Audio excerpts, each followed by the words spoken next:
সাংবাদিকে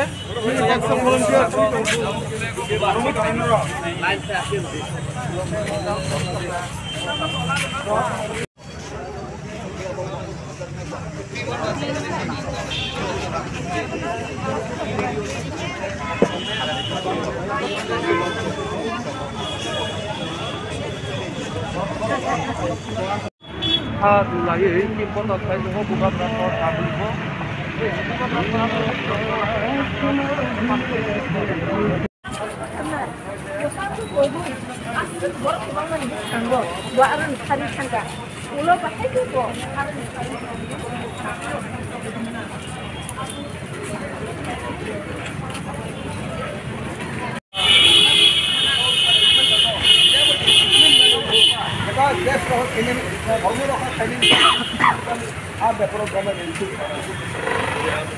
Angka.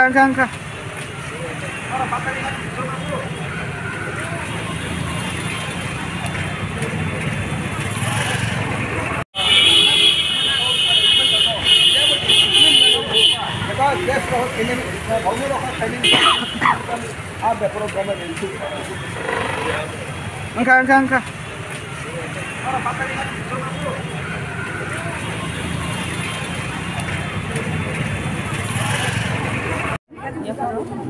আজকে আমরা এখানে আগরতলা শহরে মোমবাতি নিষেধ করেছি।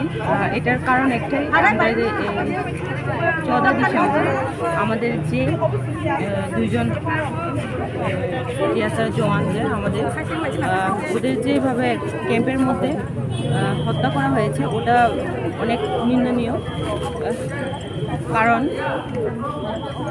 ওখানে অনেকটা প্রশ্ন থেকে যায় যে ওরা যারা সৈনিক তারা নিজেদের ক্যাম্পের মধ্যে ওদের কোনো সুরক্ষা নেই। ওই জায়গার মধ্যে আমাদের ক্ষেত্রে আমরা যারা জনসাধারণ আছে এরা যে বাস করি আমাদের কোথায় সুরক্ষা আছে ওটা একটা প্রশ্ন থেকে যায়। আর একটা বলতে চাই যে আজকে শহীদ হয়েছে যা ওদের পরিবারে কি দোষ ছিল যার কারণে আজকে সকালবেলা এরকমভাবে ওদেরকে গুলি করে হত্যা করা হয়েছে। ওদের পরিবারে কি এটাই দোষ ছিল যে ওরা নিজেদের সন্তান, নিজেদের স্বামী, নিজেদের বাবাকে আমাদের সুরক্ষা, যারা আমরা জনসাধারণ এখানে ত্রিপুরা রাজ্যে বাস করি আমাদের সুরক্ষা সুনিশ্চিত করার জন্য ওরা যে আমাদের জন্য যে সৈনিকের যোগ দিয়েছে, আমাদের জন্য যে সুরক্ষা নিশ্চিত করার জন্য যে দেশের জন্য যে কাজ করছে ওটাই দোষ। এখানে যদি যারা মা আছে শহীদ পরিবারের, ওনার যে স্ত্রী আছে, ওনার যে ছেলে আছে, ওরাও তো চায় যে নিজের সন্তানকে, নিজের স্বামীকে, নিজের বাবাকে আগলে রেখে আমাদের মতো সুস্থ জীবন পরিবেশ করার জন্য। কিন্তু ওখানে ওরা আমাদের আমরা যারা জনসংখ্যা, আমরা যারা পাবলিক আছে আমাদের জীবনটাকে সিকিউর করার জন্য, সুরক্ষা করার জন্য ওরা আজকে সৈনিকের যোগ দেওয়ার ফলে আজকে ওদের এই ফল পাওয়া হয়েছে। তো এখানে আমি বলতে চাই এখানে কোনো জাতিগত কোনো ভেদাভেদ বা জাতিগত কোনো এখানে আন্দোলন না, এটা জাস্ট ন্যায্য আন্দোলন আমাদের। কারণ আমরা সবাই জানি, ফেসবুক খোলার পরে, নিউজ পেপার খোলার পরে সবাই জানি যে এই ঘটনাটার ব্যাপারে, যার কারণে আজকে আমরা ত্রিপুরা মথা থেকে এই শহীদ ফ্যামিলির জন্য দুঃখ প্রকাশ করে আমরা ক্যান্ডেল মিছিল করছি। আমরা জাস্টিস চাই যে ওদের পরিবারে সুস্থ বিচার হোক, যারা নিজের সন্তান, স্বামী, বাবা হারিয়েছে ওদের সুস্থ বিচার হোক। আমরা চাই যতদিন অবধি এটার বিচার না পাই আমরা ত্রিপুরা মথা, TWF, YTF সবাই আমরা এই আন্দোলন তো চালিয়ে যাব। আমি সরকারের কাছে এটাই রিকোয়েস্ট যে উনি আমাদের মাননীয় মুখ্যমন্ত্রী শহীদ ফ্যামিলিতে গেছেন, উনি ভিজিট করেছেন। তো মুখ্যমন্ত্রী শহীদ ফ্যামিলিতে গেছেন, উনি ভিজিট করেছেন। তো ওনার কাছে আমার রিকোয়েস্ট যে উনি যে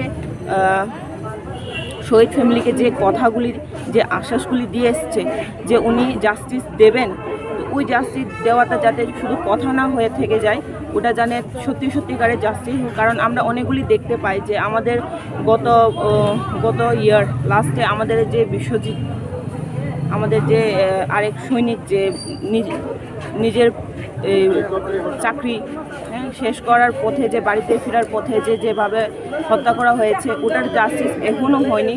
তার কারণে আমি আমাদের সরকার মাননীয় মুখ্যমন্ত্রী বিপ্লব দেবের কাছে আমার অনুরোধ যে এই যে গত 4 ডিসেম্বর যে আমাদের যে 2 সৈনিক যে হত্যা করা হয়েছিল ওদের জাস্টিসটা যেন এরকম না হয়, এই কয়েক মাসের মধ্যে যেন ওদের বিচার হোক, ওনাকে যেন শাস্তি দেওয়া হোক। কারণ এটা কারো কাছে লুকিয়ে নেই। ওনাকে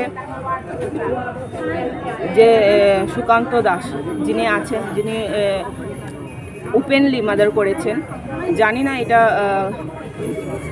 মেন কারণটা কি, কিন্তু এটা যদি এরকমভাবে আমি যতটুকু শুনেছি ওটা সত্যি না আমি জানি না, ছুটি দেওয়ার কারণে বা কোনো একটা এরকম কারণে যে ওনাদের যে একজন অফিসার বলেছিল যে ছুটির কোনো একটা গন্ডগোল আছে যার কারণে ওদেরকে এরকমভাবে হত্যা করা হয়েছে।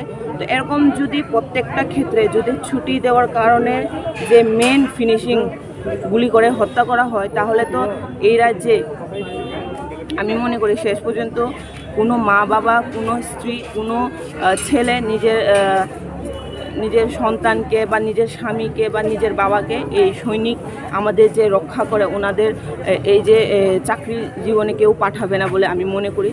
তার কারণে আমাদের মাননীয় মুখ্যমন্ত্রীর কাছে আমার অনুরোধ যে তাড়াতাড়ি করে এই জাস্টিসটা এটার দেওয়া হোক। আপনার নাম কি ম্যাডাম? আমার নাম শিবানী দেববর্মা।